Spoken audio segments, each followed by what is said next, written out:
रात रमजान का आखिरी जुमा था और मुस्लिम समुदाय के लोगों ने मस्जिद में काली पट्टी बांधकर नमाज अदा की है।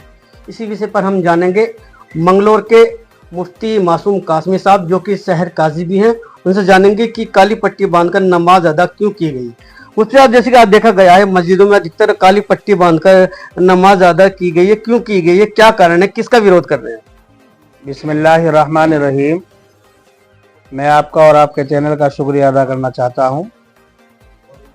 और जैसा कि आपने मालूम किया है कि आज हम लोगों ने काली पट्टी बांधकर जुमे की नमाज अदा की है। दरअसल हमारी जो मौजूदा हुकूमत है, मौजूदा जो सरकार है, वो एक वक्फ तरमीमी बिल पास करना चाहती है।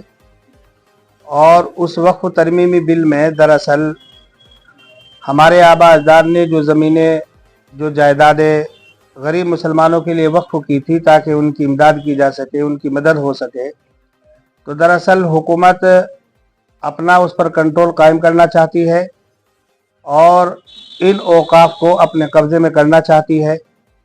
अगर हमारी मौजूदा हुकूमत इस वक्फ तरमीमी बिल को पास करने में कामयाब हो जाती है तो हमारी बहुत सारी मस्जिदें, मदरसे, खानकाहें, दरगाहें ख़तरे में पड़ सकती है।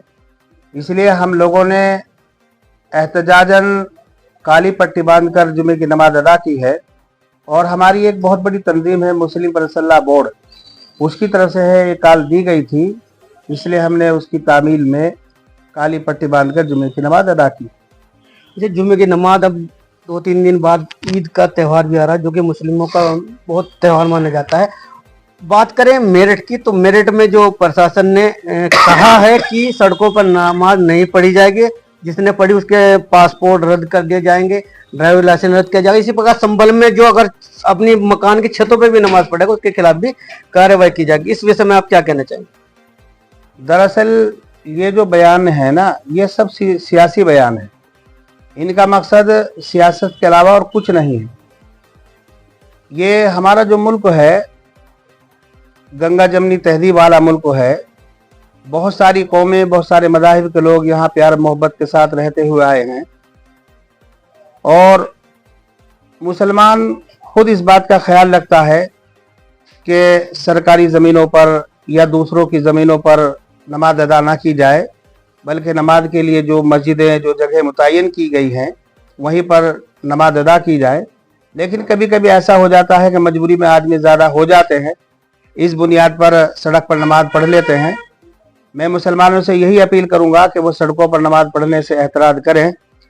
और दरअसल बात यह है कि ये जो हमारा मीडिया है और ये जो हमारी मौजूदा हुकूमत है, ये इस तरह के बयान देकर हिंदू मुस्लिम के दरमियान में फासले पैदा करना चाहती है, तफरीक पैदा करना चाहती है, इख्तिलाफ और इंतशार पैदा करना चाहते हैं। हालांकि हज़ारों मिसालें ऐसी हैं कि जहाँ पर हमारे गैर मुस्लिम भाइयों ने खुद जगह देकर मस्जिदें बनवाई हैं। और आज भी अल्हम्दुलिल्लाह हमारे कितने गैर मुस्लिम भाई ऐसे हैं कि जहाँ मस्जिद के करीब उनके घेर हैं, उनके मकान हैं, जब मस्जिदों में जगह नहीं रहती वो खुद मुसलमानों से अपील करते हैं कि भाई यहाँ पर आकर के नमाज पढ़ें। तो इस तरह की जो बयानात है ये सियासी बयान है। और हिंदुस्तान में हिंदू और मुसलमान माशाअल्लाह एक साथ रहते हुए आए हैं, प्यार मोहब्बत के साथ रह रहे हैं और रहते रहेंगे। इन बयानात से हिंदू मुसलमानों पर कोई फ़र्क पड़ने वाला नहीं है, सिर्फ कुर्सी का और सियासत का अपना एक मसला है इन लोगों का। तो ये थे मुफ्ती मासूम कासमी साहब। इनका यही कहना है कि इस तरह के जो बयान आ रहे हैं वो सियासी बयान है। हालांकि जो अब तक जो मुस्लिम और हिंदू रहते आए हैं एक साथ मिलकर, और आगे भी एक साथ मिलकर रहते रहेंगे।